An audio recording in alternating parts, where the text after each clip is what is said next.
Hi, everyone. Welcome to Mindful Conversations with Elia Bean. I have Sam here with me. I'm super excited to have her. I met Sam in Clubhouse, and we started a topic about ancestral, and it was just so mind-blowing for me. So I really wanted to bring her in and continue this conversation, and we'll have Sam here. Thank you, Sam. Welcome. Thank you so much. I really appreciate the invitation. It's a pleasure and honor to be here. Thank you, honey. It really is. Thank you. So tell me a little bit more about you. Like, I know you're a spiritual healer, also a shaman woman. Shamanic practitioner. Shamanic practitioner. Okay. Which is amazing. I'm like, ooh, I'm just so thankful to have you here. Thank you so much. I guess for your audience, your community, a little bit of background story. As a child, I was gifted with the medicine of a seer. I could see energies. I could see people that had passed over. I could see different people's pain points in and around their bodies. And that lasted till I was 7 years old. And then at 7 years old, I was accused of going through my friend's mum's loft where she'd got, her son had died and the clothes that he died in. I described that this little boy we were playing with outside and the clothes that he had on. She thought I'd gone through her things. So that was frowned upon, obviously, with the people in my family. And what I understand now, which I didn't know then, that if the spirit world is visiting with us, and yet it puts us in danger here in this three-dimensional world, then the spirit world will shut down and close itself off. So that's what happened when I was 7 years old. And then that gift, I forgot all about it. And I just went on with my life. And then in 1996, I started to be visited by what is known now as the collective group of ancestors, not just my ancestors, but the collective ancestors of our humanity. And they visited with me every single night for 5 full years. And I could see them, but I couldn't hear them. And I initially, because I didn't know, I blamed them. I hadn't done my work. And I said, why are you showing up when I can't hear you? I can see you, but I can't hear you. And that started my journey, finding teachers to help me understand what was happening for me. The first place I went to was the church. And I spoke to Father O'Reilly and I said, I think I'm having visitations. And thankfully it was Father O'Reilly. And he said, shh, I don't think you should shout that too loud about that in the church, but I actually know somebody that can help you. And he guided me to my very first teacher, who was a teacher that understood paganism and shamanic practices. And he taught me then, that was my first endeavor into shamanic practices, to understand that this beautiful world that we live in, we have an invisible force that some people might want to call God, some people might want to call Allah or Buddha or Mother Earth or Father Sky. And that first opening into shamanic practices and meeting other people that had a very similar gift to myself, it was like coming home. I felt I'd found a tribe of people and a community of people that understood my vision and what I could see, and also helped me to become what we call in shamanic practices a hollow bone, meaning I had to unlearn everything that I'd learned in my life about what I thought God was, what I thought spirit was, what I thought life was. And I had to unlearn all of that to have me be a hollow bone, so that the spirits, and in this case, a group of spirits that are called the ancestors, that guide me and speak to me and have told me that the ancestors are awakening in a very, very deep and profound way at this time in our earth.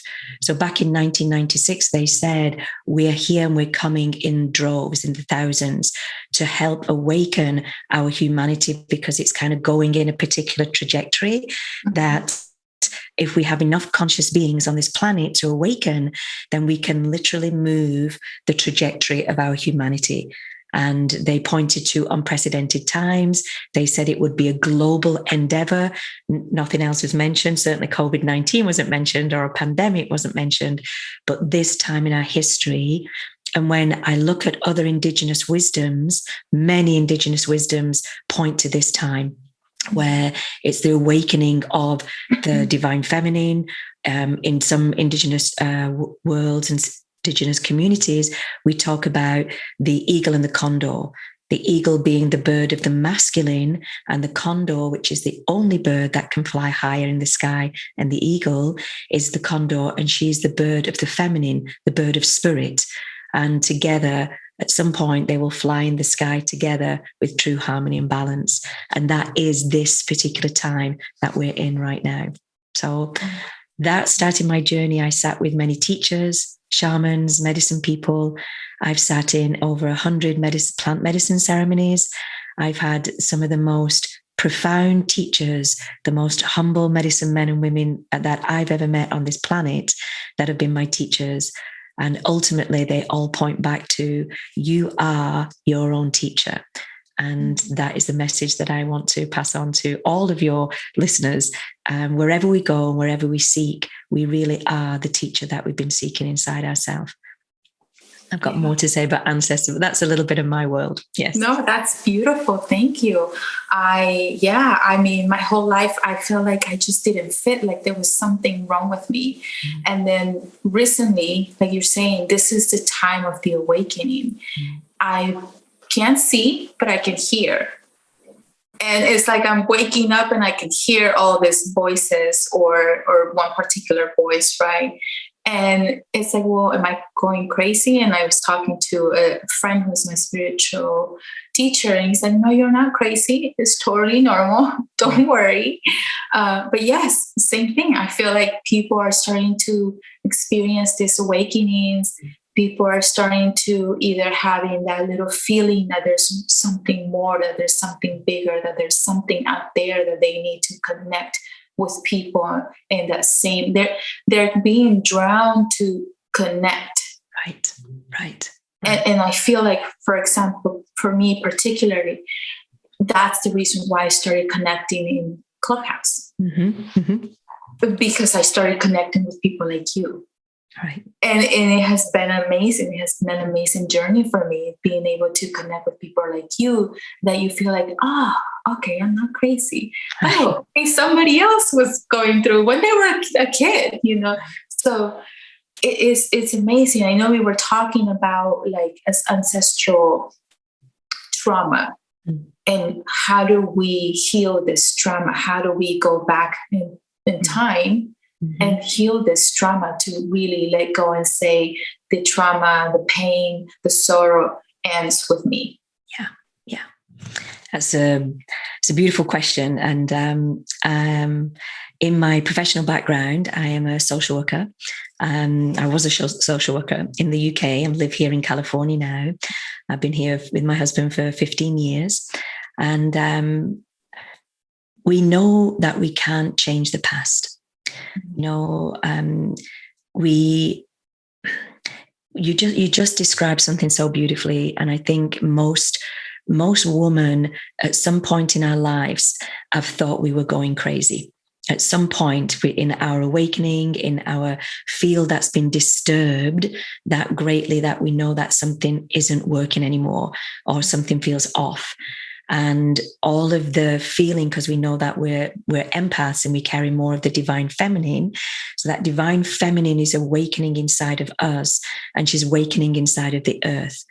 And I know that for many, many, many people, souls, males, females, bigender, transgender, all of our humanity, at some point, some of us who have the seed of the book stops here. And in that seed, once that seed is activated, it's like a code. It's like we are the ancestor that all of our ancestors have waited for. So that seed, that code, that egg, if you like, is awakened in some shape or form. It's activated. through a book or a film or a teacher or a workshop, something starts to awaken us, and we wake up and think something doesn't feel right anymore. It doesn't fit. And then we start our journey. And in that activation, I know that the seeker, the archetype of the seeker, also gets activated. And it's a beautiful thing. This universe, God, our ancestors, our creator created this just majestic body where we have these codes, as you know, that get activated at different times in our life. And in that activation, the seeker starts to seek. She can't help it. And in that, and she looks around, and for most of us, I think we'll relate and resonate to your story, my darling, which is, I looked around my life, you looked around yours and thought, there's nobody else like me. I don't fit into this tribe. I don't fit into this family necessarily. I don't fit into this community. I don't fit in. And in that don't fit in, because we couldn't find anybody that looked like us, sounded like us, was speaking what we wanted, the medicine that we were looking for, we started to seek. And in that seeking, that, am I going crazy? And the first time, like, you met your teacher, when I met mine, and she said, you're not crazy. And when we get validated like that, I was just blown away. What I understand now a little bit more with the ancestors, after working with them for so long, the ancestors in that moment, they lean in, they're in that space.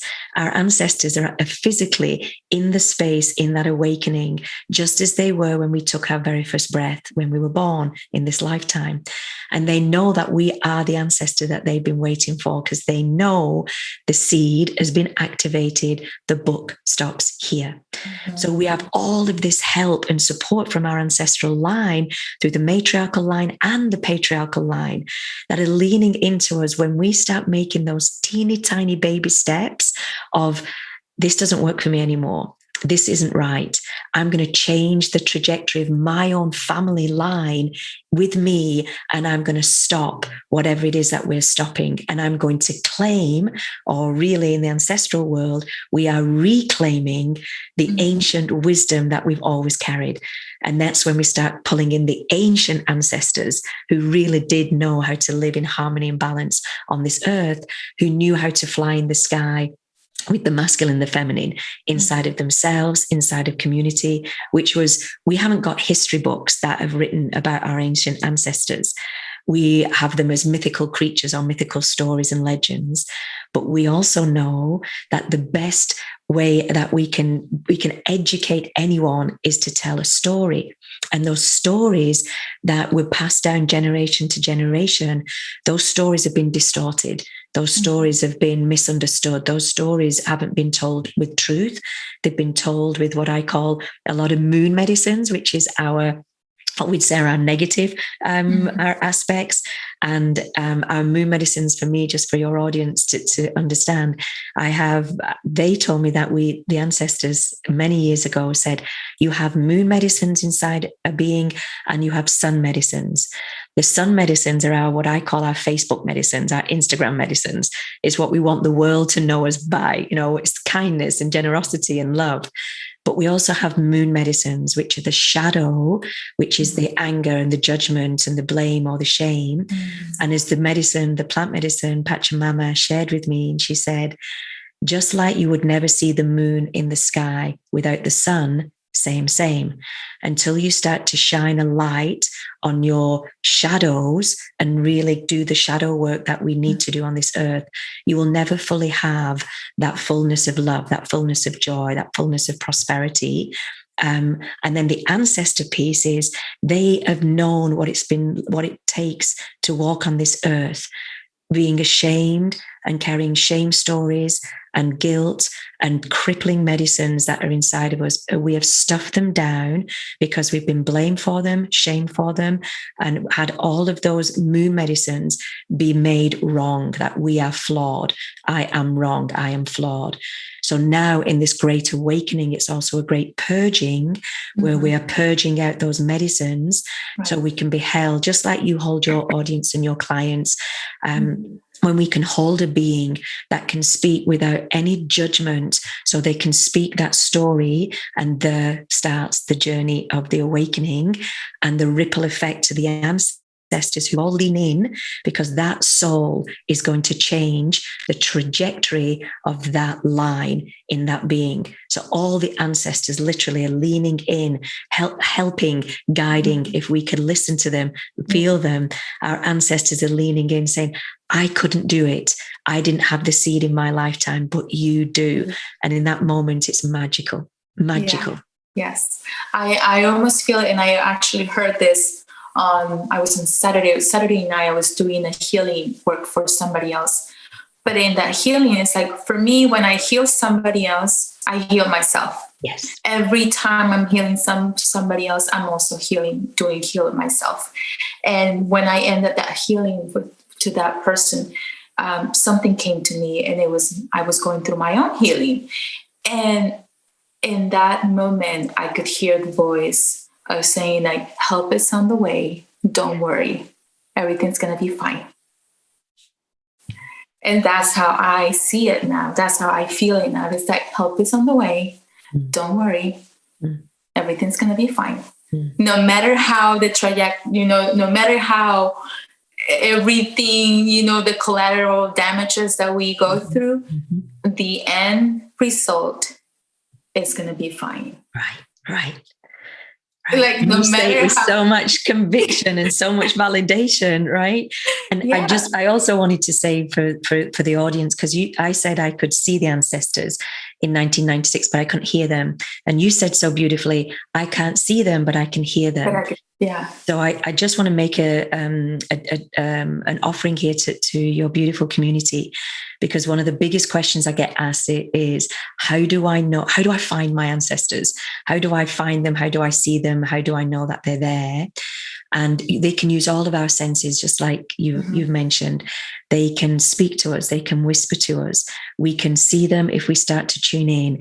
And one of the easiest ways is if we can just in a moment close our eyes and think of an ancestor, and they will be there. That aspect of them that is still here, that is a part of the soul purpose to guide our humanity, to guide this being, this son or daughter or great son or great daughter, that they are there to help, because they know that that is the ancestor they've been waiting for.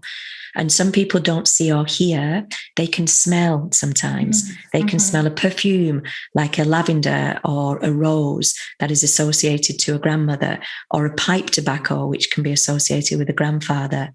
It can be a sensation in our skin sometimes, or a very gentle breeze on our face. Or the skin starts to become a little bit prickly in some places. So all of the senses, it's like, don't lock it down. I don't want anybody to think, oh, well, I didn't see my ancestors for 5 years, but so it makes San special. I'm not special at all. It's part of my destiny, my legacy, to bring this teaching, to help bring this teaching back onto this planet right now. And with intergenerational trauma in the field, and all of us have got intergenerational trauma in our ancestral line. We don't have to go that far back. In some of our cases, it's first generation. It doesn't have to be second, third, fourth, or fifth, or sixth generation and beyond, where they have known war, we've known famine, we've known poverty, we have known brutality, we've known so much violence, and all that in the field is in that field. So it can feel a little bit scary sometimes for some people who would say, I don't think I want to go talking to my ancestor Sand, because they weren't nice. They weren't kind. I didn't like that. There was a lot of abuse in our family. I don't want to go and revive that. So I just want to be clear here. If when we're speaking to our ancestors and we want to call them forth, we can ask for the healed ancestors to come forward. And those healed ancestors will show up. And it's not to condemn the other ancestors. They are in a healing process beyond the veil, beyond this 3D world. So you can call on your healed ancestors, or any ancestor that you had a beautiful relationship with, and they will come forward. And if we sit quietly and listen, I can guarantee, if you do this practice only for a short space of time, the ancestors, just like spirit guides, like the 5-dimensional beings, they don't wait for us. They don't make us wait. They're not on the other side of a veil going, I'm going to wait. I'm going to make her wait, a little bit longer. It isn't like that. It's us to make sure that we have a little bit more patience. We can have a journal and just, did I hear that okay? Am I making this up? And that's the other piece is, did I just imagine this sound, or did I really hear it? And I would say for the audience there is, go with it, flow with it. Imagine that it is your ancestor that is talking to you. And the more that you commune with your ancestors, the more they will talk to you. It will get clearer and clearer and clearer. So I wanted just to make that distinction. I love that. The one thing that I do to get more in tune is that I meditate before that. Like when I'm in that state of meditation, that's when I feel like my body and my mind is more in tune and more willing to receive. Mm-hmm. Yeah. And that's what happened actually on Saturday. But in other occasions, that's exactly what happened too, is that I was also kind of more in that state of meditation. Mm-hmm. When I was going through divorces, like I didn't know, I wanted to know if I wanted permission. Right. Basically, I wanted permission because I had grown up in a very strict religion where, divorce is really not an answer. Mm-hmm. You had to work on your marriage. And so, but I didn't really want to stay married anymore. I was not happy. I was very, very unhappy. And so it was me asking, like, please, I need an answer. Like, I need something. Just give me something. I could hear clearly how one of my ancestors said, leave him. And then they repeated again, leave him. Right. And then they repeated again, leave him. Right. And it was like, okay. How did you feel in your body? When you had that and it started to repeat, how did you feel in your body? Because that's another way that we get validated.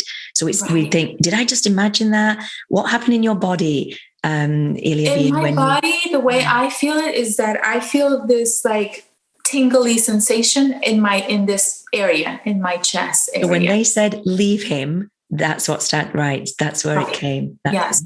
And not only that, but it's just the voice is not like a sharp, strong voice. It's like strong, but loving. Yes. Very loving. Yes. And so that was like, okay. All right.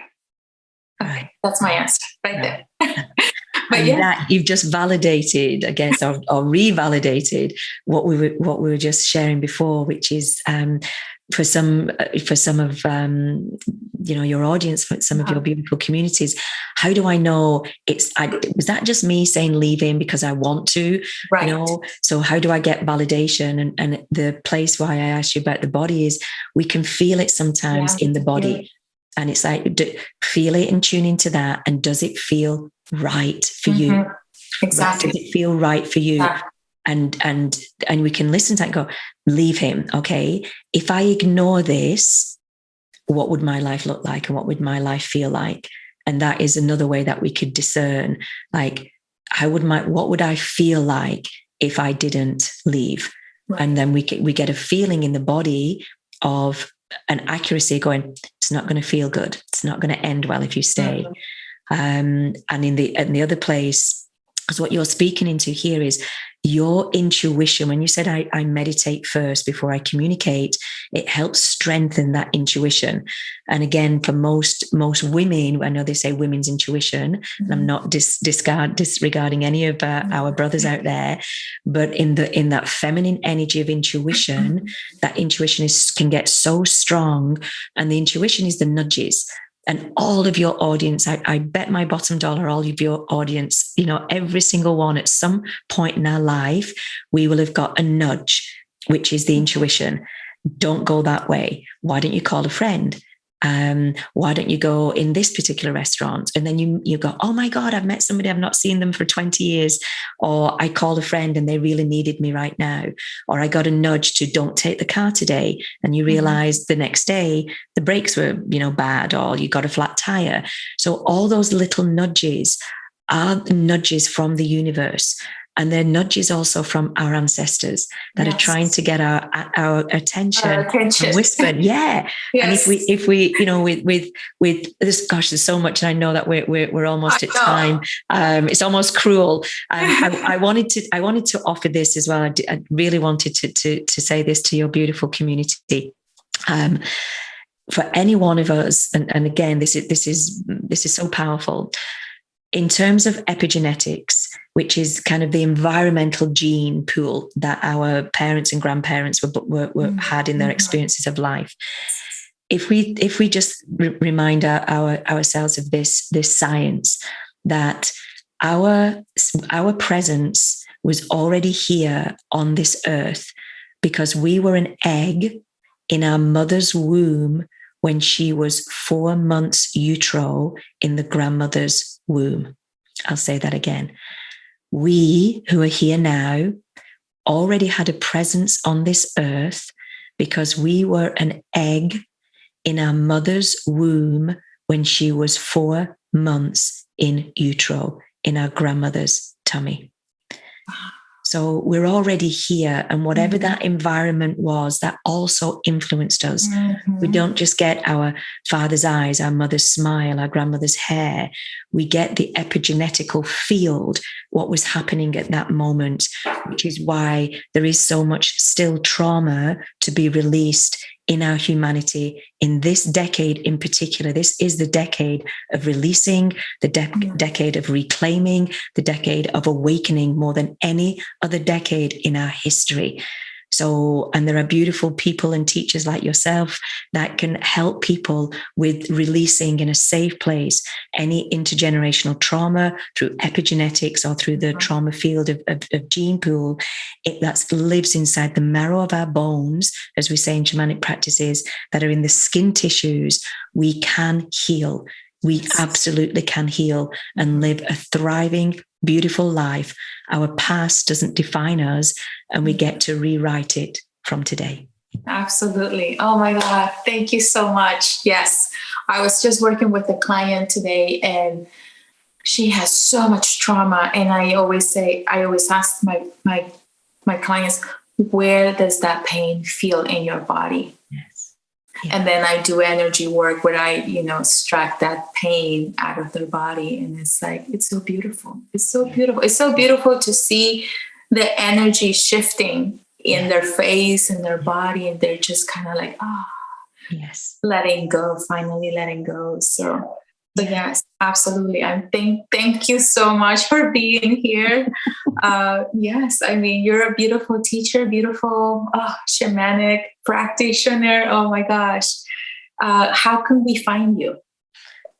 You could find me on the web, www.symes.com. And I know you'll probably put it in the notes as well. And we have a gift as well we have 2 gifts actually for your audience. We would love, we will send you the link, and I know you'll drop that into the show notes. One of the gifts is a manifesting toolkit. Because it's coming to the end of 2021 and into 2022, what do we want to manifest? So there's a beautiful gift for your audience there. And the second gift for your audience, your community, is a very beautiful ebook on how to build an ancestral altar. So if there's any of your audience that really want to connect with the ancestors, and they didn't quite get enough from the session today, going, but I wanted to ask her a question. How do I connect with my ancestors? One of the most profound, simple ways is to build an altar, a very simple altar. So if any of your audience are interested in that, then we have that offering for you guys. Thank you so much. Yeah. We will definitely put the link in there, and we will make it a gift. A giveaway. We'll definitely give it a giveaway on Instagram. I will do that for sure. Thank you so much again. Thank you, my darling. Thank you, darling. Thank you. Thank you, guys.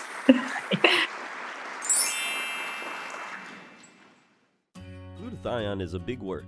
It's the body's own master antioxidant. It's a scavenger for free radical, bacteria, and viruses. There are no products in the market with the ingredient NACET. NACET increases the production of glutathione that's in our body already to strengthen and enhance our immune system, elevate sense of well-being, support muscle strength and endurance, cognitive function, and liver support. It helps with increased energy and blood sugar regulation. Get your bottle of GSH Plus from www.salvationnutra.com.